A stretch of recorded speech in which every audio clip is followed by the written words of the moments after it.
नमस्कार विद्यार्थी मित्रांनो, माझं नाव विकास. स्वागत आहे तुमचं माझ्या यूट्यूब चॅनलवरती. तर आज आपण जनरल सायन्सचे PYQ क्वेश्चन घेऊन आलेलो आहे. तर तुम्हाला इथे दिसणार आहे की 15 क्वेश्चन आहेत दिलेले.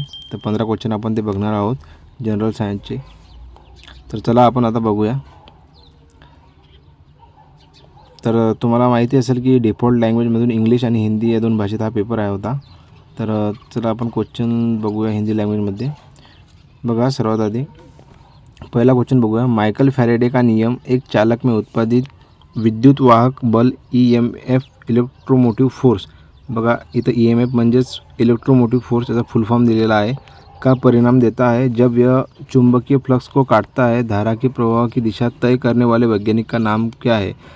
तर वैज्ञानिकचं नाव विचारलं गेलेलं आहे. तर इथं आहे याचं जे उत्तर आहे पहिलंच आहे हेनरिक एमिल लेन्झ याचे हे उत्तर आहे. त्यानंतर जे जॉन डाल्टन आहे ते त्यांचं जे काम आहे ते कशासाठी ओळखले जातात तर ते atomic theory, father of atomic theory म्हणजेच अणुसिद्धांताचे जनक म्हणून मानले जातात, त्यांना ओळखले जाते. त्यानंतर जे नील्स बोहर आहेत, नील्स बोहर जे आहेत त्यांना भौतिकशास्त्राचे जनक म्हणून ओळखले जाते, फादर ऑफ ॲटॉमिक फिजिक्स. त्यानंतर जे वॉल्टेर आहे हे कोण होते तर हे वॉल्टेर जे आहे हे फ्रेंच प्रबोधनातील त्यांच्या भूमिकेसाठी समाज आणि संस्थांवरील टीका आणि अभिव्यक्ती स्वातंत्र्य, चर्चा आणि राज्य वेगळे करण्याच्या त्यांच्या समर्थनासाठी ओळखले जातात. तर हे तुम्ही लक्षात घ्या. तर चला दुसरा क्वेश्चन बघूया आपण. तर बघा दुसरा क्वेश्चन. ऑक्सीजन के साथ मिश्रित होने पर नाक पर फिट होने वाले छोटे मुखौटे के माध्यम से श्वास द्वारा लेने पर एक सुरक्षित और प्रभावी शमक अभिकर्ता एजेंट के रूप में कार्य करने वाले रसायन का नाम बताएं. रसायन के शीतलीकरण विशेषता के कारण इसका नाम हास्य गॅस पडा आहे. हसवणारी गॅस जे आपण ओळखले जाते, भरपूर मूवीमध्ये फेकले जाते, जे की हसतात म्हणून ओळखले जाते. तर त्याला जे नाव दिलेलं आहे रासायनिक तर त्याला नायट्रस ऑक्साईड असे जे रासायनिक नाव आहे त्याचं. त्याच्यानंतर हे जे कार्बन मोनोऑक्साईड आहे तर कार्बन मोनोऑक्साईडचे जे काम आहे म्हणजे ते काय आहे तर त्याला बघा सर्वात आधी CO म्हणून त्याचं रासायनिक नाव आहे. हा जो आहे एक रासायन हा एक आहे तो विषारी, गंधहीन, रंगहीन आणि चव नसलेला वायू आहे जो मोठ्या प्रमाणात श्वास घेतल्यास प्राणघातक ठरू शकतो. त्यानंतर जो ओझोन आहे तर ओझोन बघा, ओझोनचं काय कार्य आहे तर हा जो आहे 3 ऑक्सिजन अणूंनी बनलेला वायू आहे जो पृथ्वीच्या वरच्या आणि खालच्या दोन्ही वातावरणात आढळू शकतो.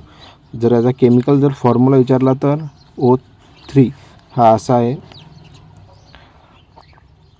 त्यानंतर हायड्रोजन पॅराऑक्साईड जो आहे तो जे रासायनिक नाव आहे H2O2 असे आहे.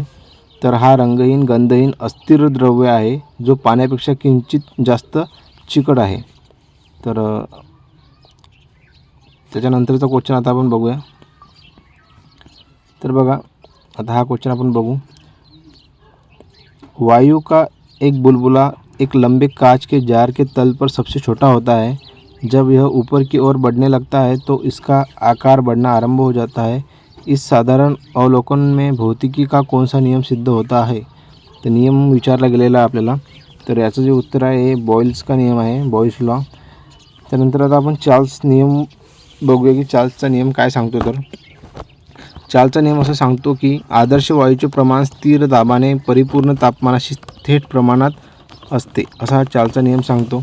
त्यानंतर जर बघितलं आपण आर्किमिडीज का नियम, जो आर्किमिडीजचा जो नियम आहे तर तो काय सांगतो की कोणतीही वस्तू द्रव्य किंवा द्रवामध्ये पूर्णपणे किंवा अंशतः बुडवली जाते ती वस्तूने विस्थापित केलेल्या द्रव पदार्थाच्या वजनाच्या बरोबरीच्या बलाने उत्तेजित होत असते. तर ही आर्किमिडीजचा लॉ होता.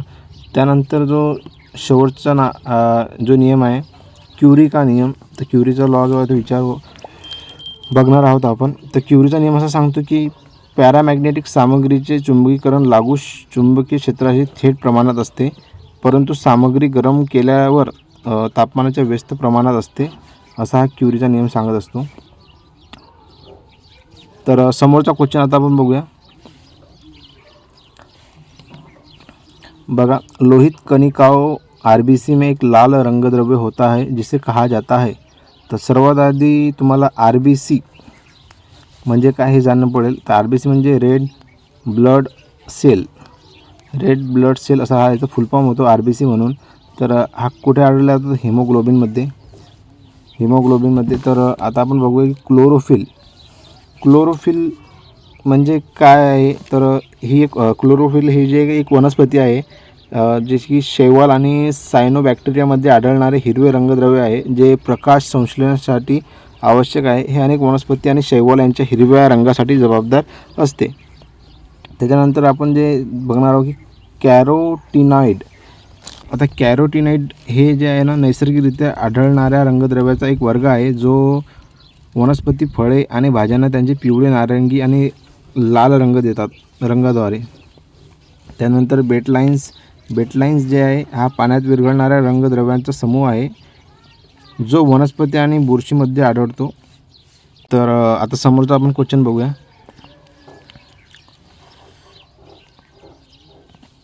तर डॉट डॉट डॉट रिकामी जागा. प्रोटीन का एक प्रमुख स्रोत आहे आलू, आवला, संत्रा आणि अंडा.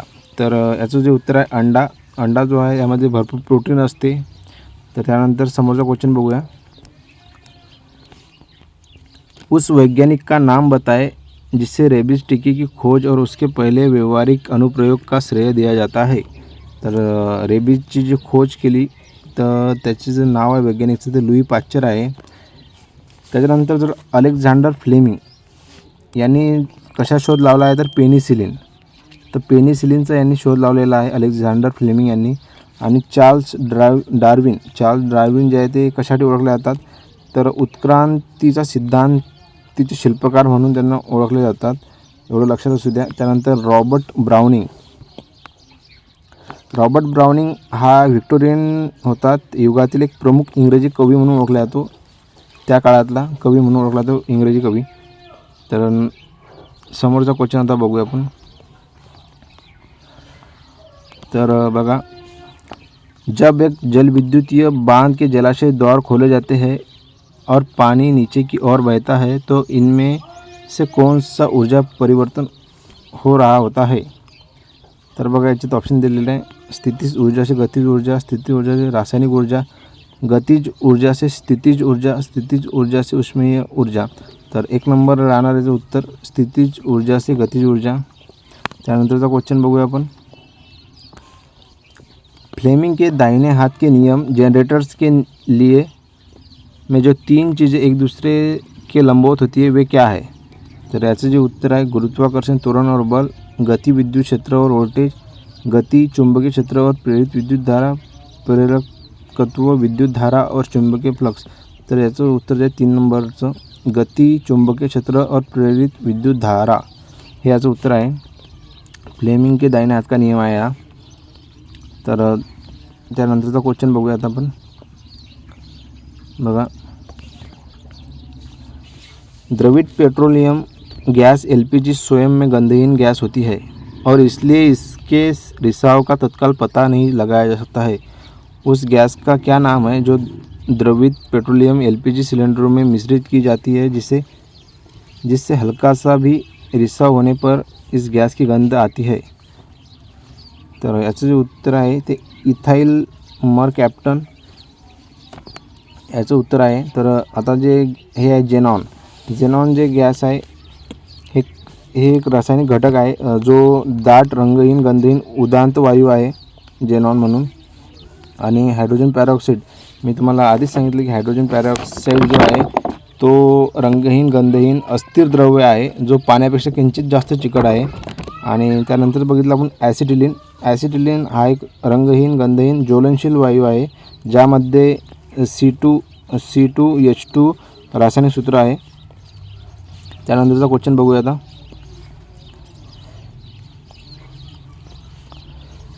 पृथ्वी की भूमध्य रेखा के ऊपर स्थित भूसमकालिक कक्षा जिओ सिंक्रोनाइज ऑर्बिट की दूरी कितनी है? तर दूरी लांबी विचारली आपल्याला. तर यामध्ये दिलेलं आहे 35,786 किलोमीटर. याचं राईट आन्सर आहे. त्यानंतरचा क्वेश्चन बघूया.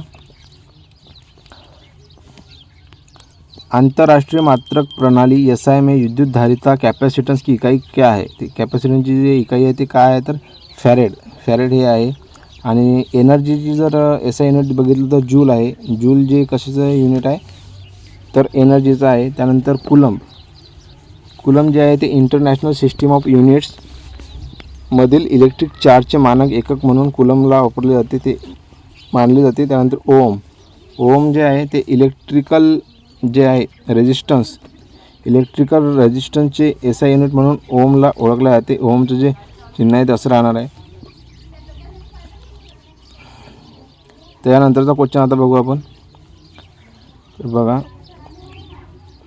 जो पौधे जानवरों या प्रजीवगण को साधारणतः कीटक या अन्य संधिपाद को फंसाकर उनका भक्षण करते हैं उन्हें कहा जाता है मांसाहारी पादप. मांसाहारी पादप म्हणून त्यांना ओळखले जाते. त्यानंतरचा आता क्वेश्चन बघूया आपण. E mc² द्वारा निरूपित द्रव्यमान ऊर्जा समीकरण में स्थिरांक स्थिर प्रकाश की गति है. प्रकाश की गति किलोमीटर पर सेकंड में क्या है? 2,99,792 याचं राईट आन्सर आहे. त्यानंतर क्वेश्चन बघूया आपण. फ्लेमिंग के वाम हस्त नियम मोटर्स के लिए में 3 चीज़ें जो एक दूसरे के लंबवत होती है वे है. तर बल, चुंबकीय क्षेत्र और धारा हे 3 चीज़ें जे एक दुसऱ्यासोबत लंबवत असते. त्यानंतरचा क्वेश्चन बघूया आपण. शेवटचा क्वेश्चन बघूया आपण. डीऑक्सीरिबोन्यूक्लिक एसिड, जिसे आमतौर पर DNA के रूप में माना जाता है, एक रसायन है जो सभी जीवित प्राणियों की कोशिकाओं के केंद्र में उपस्थित होता है. DNA का अध्ययन किस नाम से जाना जाता है? तर DNAचं जे का अध्ययन किस नाम से जाना जाता है, कोणत्या नावाने विचारलं जातं? तर आनुवंशिक विज्ञान या नावानं ओळखले जाते. तर असे हे क्वेश्चन होते 15 जनरल सायन्सचे. तुम्हाला आवडले असेल तर लाईक, शेअर, कमेंट करायला विसरू नका आणि सबस्क्राईब करा, जेणेकरून आपण नवीन असे व्हिडिओ आणत राहू. आणि भरपूर विद्यार्थी असे आहे की आपल्या चॅनलला सबस्क्राईब करत नाही आहे. तर असे करू नका. सबस्क्राईब करसाल तर मला पण चांगलं वाटेल. धन्यवाद.